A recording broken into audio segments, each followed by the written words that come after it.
famous na sutanghon dito sa Quiapo. Matatagpuan ni Nanay Rosa, famous sutanghon. Ayan guys, daming dinumog ng mga customer. Daming mga kumakain, may mga take out din. So dito kami nakikigulorin kami dito guys. Ayan, nakikigulorin si Papa Vic. Ayan, nag-aantay ng nag-aantay ng upuan si Papa Vic yan, dami. Ayan guys. Ayan, dami. Ikot mo. Overload.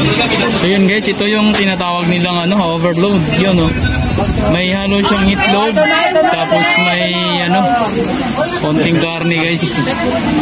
Ayan, ito yung sutanghon na overload. Ayan, dito ang daming kumakain guys. So, dami mga shoutout dyan sa mga kumakain. Ayan. Dito lang matatagpuan to guys, dito sa famous sutanghon ni Nanay Rosa. Ayan, Nanay Rosa, may grab shoutout Nanay Rosa. Ayan o.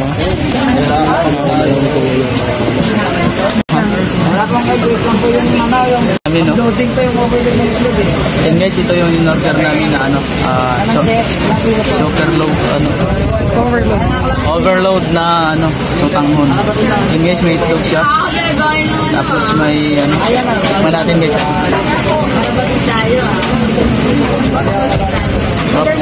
Sarap mo. Sarap yung nila. So ayan guys, ito yung may-ari ng ating sikat dito na kainan. Dito matatagpuan guys sa Quiapo. Si Nanay Rosa, ayan. Famous sutanghon guys. Tingnan mo naman daming kumakain dito guys. Araw-araw to na, hindi lang ganito. Ayan guys, masarap siya. Hindi kayo magsisisi sa presyohan, pero pangmasang presyo guys. So yun may take out ako. Naka-take out si Papa Vic. Ayan, nice mag-shoutout ka na Ayan, si Nanay shoutout po sa mga vloggers na nagpasikat ng famous sutanghon. Ayan si Nanay. Lalo na po kay Martin, ang Peter, Ninong Papa Vic. Papa Vic. Ayan, si Papa Vic. Ayan, maraming salamat po sa